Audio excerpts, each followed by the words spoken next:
अब आपको तस्वीर दिखाते हैं मुंबई की शान मरीन ड्राइव की, जिसे क्वींस नेकलेस भी कहा जाता था। दक्षिण मुंबई के नरीमन पॉइंट से लेकर गिरगांव चौपाटी तक अरब सागर के किनारे 6 लेन की शानदार सड़क को मरीन ड्राइव के नाम से जाना जाता है, जो कि हिंदुस्तान की सबसे पॉश सड़क मानी जाती है।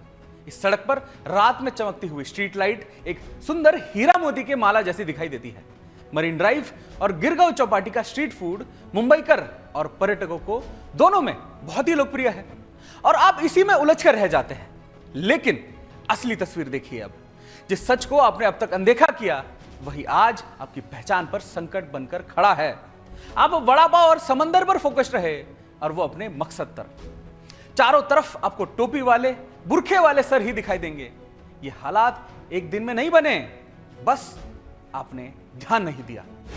अब आपको दिखाते हैं माहिम में बसी अवैध झुग्गी झोपड़ियां, जो अपने आप में ही एक रहस्य लोक है, भूल भुलैया है, या आने जाने रहने वालों का कोई रिकॉर्ड नहीं है। यही इस इलाके की सबसे बड़ी यूएसपी रही है। इन तंग गलियों में बसी इन झोपड़ियों में रहने वाले लोग राजनीतिक षड्यंत्रों में इस्तेमाल होने वाले टूल बनकर रह जाते हैं और सियासी तमाशे की कठपुतली भी।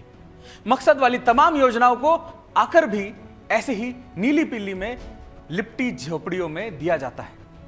इन झोपड़ियों को देखकर आप अंदाजा नहीं लगा सकते कि इनकी जड़ें कितनी गहरी है। अगर आपको मुंबई के कई इलाकों में चुनाव जीतना है तो रोहिंग्या बांग्लादेशियों के पैर पकड़ने पड़ेंगे। अब अबू आजमी के इलाके में भारी मात्रा में रोहिंग्या बांग्लादेशी घुसपैठियां हैं। टिस की रिपोर्ट के माने उन्होंने जो खुलासा किया है कि बिना दस्तावेज के महाराष्ट्र में रह रहे घुसपैठियों को राजनीतिक संरक्षण भी मिला है। चुनाव के वक्त बस्तियों में गुम रहने वाले घुसपैठियों की भीड़ पूरे दस्तावेजों के साथ वोटर की शक्ल में आपको दिखाई दी जाएगी। इस मामले पर हमारे संवाददाता सागर कुमार ने बात की है वरिष्ठ पत्रकार बालकृष्ण जी से। सुनिए। अगर आपको चुनाव जीतना है तो उनके पैर पकड़ने पड़ेंगे बांग्लादेशी घुसपैठियों के। हाँ, नहीं तो आपका जीतना बहुत ही मुश्किल हो जाता है वहाँ पे। तो कितने हिस्से पर अभी तक ये बांग्लादेशी घुसपैठिए जो बड़े मेन हिस्से हैं वहाँ पर ये लोग कब्जा कर चुके हैं? देखिए, जैसा मैंने बताया कि बंगालीपुरा है और बांद्रा वेस्ट में बांद्रा रिक्लेमेशन एरिया है, जोगेश्वरी एरिया में है, और दूसरा मांगखुड़ शिवाजी नगर एरिया जो है, वहाँ का जो आमदार है अबू आजमी, उनके एरिया में भी बहुत सारे घुसपैठ वहाँ पे बैठे हैं।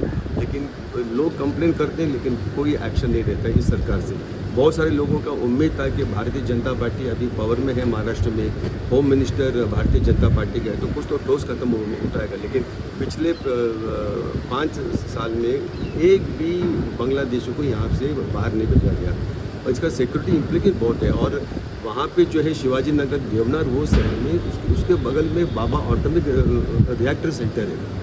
अगर समझो कल 4 लाख बांग्लादेशी घुस गए वहाँ पे, कौन सा पुलिस का में हिम्मत है कि उनको रोकने के लिए? तो इसका सिक्योरिटी इम्प्लीकेशन बहुत ही सीरियस है, लेकिन पता नहीं क्यों इसके बारे में कोई इंटरेस्ट नहीं ले रहे। अब तक हमने जो भी कुछ आपको दिखाया वो सच का एक ही पहलू था।